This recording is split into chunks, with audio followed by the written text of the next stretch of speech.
Kembali dengan Pak Darja dalam pelajaran sejarah Indonesia, dan pada kesempatan yang baik ini kita akan mempelajari materi kehidupan politik dan ekonomi Indonesia pada masa awal kemerdekaan, masa demokrasi liberal.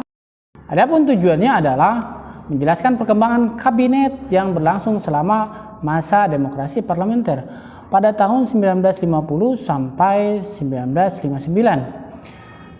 Kemudian menganalisis sistem kepartaian yang berlangsung pada masa demokrasi parlementer.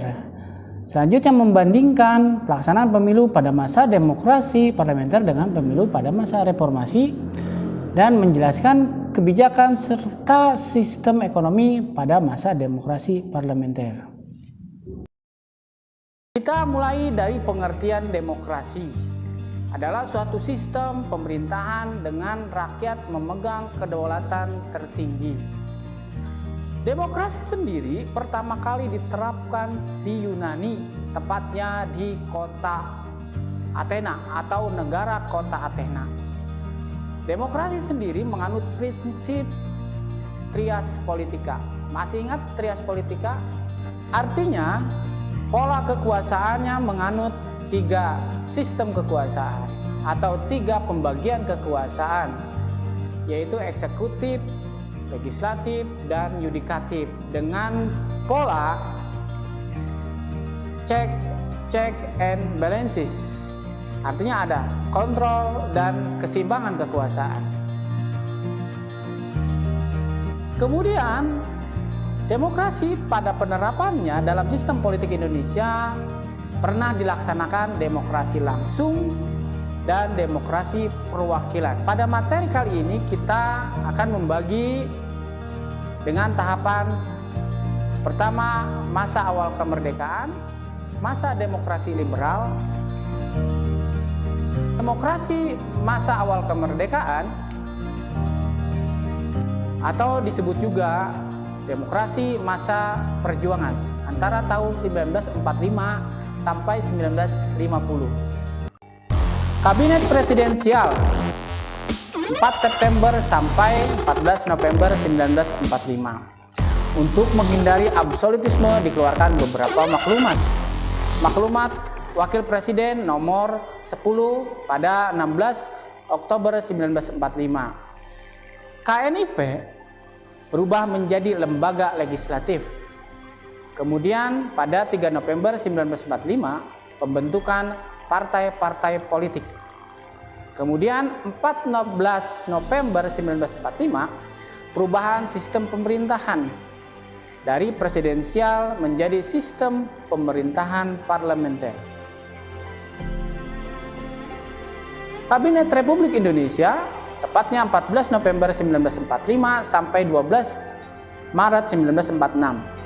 Kedatangan marinir Belanda di Pelabuhan Tanjung Priuk pada 30 Desember 1945. Memindahkan pusat pemerintahan sementara ke Yogyakarta pada 14 November 1946. Politik perundingan yang dijalankan pemerintahan Republik Indonesia tidak mendapatkan dukungan dari semua golongan. Syahrir menyerahkan mandatnya kembali kepada Presiden. Berikut kabinet demokrasi masa perjuangan. Kabinet Syahrir II, Kabinet Syahrir III, Kabinet Amir Syarifuddin, Kabinet Amir Syarifuddin I, Kabinet Amir Syarifuddin II, Kabinet Hatta I, PDRI di bawah pimpinan Syafruddin Prawijnegara, dan Kabinet Hatta II. Beberapa peristiwa penting dalam demokrasi masa perjuangan. Kondisi politik ketika itu masih berada dalam bayang-bayang ancaman Jepang dan konflik di dalam negeri. Tentara Belanda menguasai Yogyakarta pada 19 Desember 1948. Para pemimpin pemerintahan ditangkap, termasuk Presiden dan Wakil Presiden Republik Indonesia. Dibentuk pemerintahan darurat Republik Indonesia PDRI di Bukit Tinggi di bawah pimpinan Syafruddin Prawijnegara. 9 sampai 21 Januari 1950 dibentuk Kabinet ke-9 yang dipimpin oleh Mr. Susanto Tirto Projo. Kabinet ini sering disebut dengan kabinet peralihan. Kabinet ini dibentuk dan mulai bekerja ketika Perdana Menteri Muhammad Hatta bersama dengan menteri-menterinya diangkat menjadi Kabinet RIS pada 20 Desember 1949 sampai dengan 6 September 1950. Kabinet Nasir September 1950 sampai Maret 1951. Kabinet ini didukung oleh Partai Masyumi dan PSI dan mendudukan Muhammad Nasir sebagai menteri. Kabinet Nasir dianggap gagal karena tidak mampu menghadapi pemberontakan yang dilakukan oleh Kartosuwiryo dan menyelesaikan masalah Irian Barat. Kemudian kita beralih kepada masa demokrasi liberal antara tahun 1950 sampai 1959. Yang akan kita pelajari beberapa kabinet, yaitu Kabinet Sukiman tahun 1951 sampai 1952. Kabinet ini didukung oleh koalisi Masyumi dan PNI. Kegagalan Kabinet Sukiman dalam mengatasi gerakan Kartosuwiryo membuat pemerintahannya kehilangan dukungan. Kemudian kita pelajari Kabinet Wilopo April 1952 sampai dengan Juni 1953.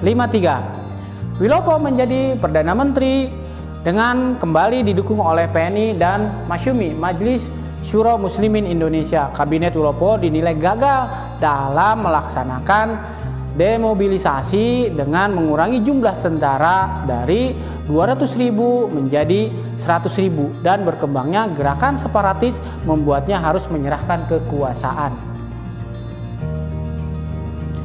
Kabinet Ali Sastrowijoyo September 1950 sampai Maret 1951. Ali menjadi Perdana Menteri atas dukungan penuh PNI, NU, dan partai-partai kecil lainnya. Kegagalan dalam masalah Irian Barat dan mengatasi gerakan-gerakan separatis membuatnya harus meletakkan jabatan sebagai Perdana Menteri. Kabinet Burhanuddin Harahap pada Agustus 1955 sampai Maret 1956. Kabinet Ali digantikan oleh Kabinet Burhanuddin Harahap yang didukung oleh koalisi Partai Masyumi, PSI, dan Nahdlatul Ulama atau NU. Kabinet Burhanuddin Harahap tidak dapat bertahan lebih lama setelah NU menarik dukungan pada Januari 1956. Kebijakan ekonomi masa demokrasi liberal. Sumitro Djoyohadikusumo berhasil merancang gerakan Benteng. Gerakan Benteng didasari oleh gagasan pentingnya mengubah struktur ekonomi kolonial menjadi ekonomi nasional. Program Benteng berjalan selama 3 tahun 1950 sampai 1953. Hasilnya lebih dari 700 usaha pribumi memperoleh bantuan kredit dari program ini. Program Benteng dinilai gagal karena salah sasaran dan menimbulkan istilah perusahaan Alibaba. Kata Ali yaitu para pengusaha pribumi, sedangkan Baba adalah etnis Tionghoa atau China.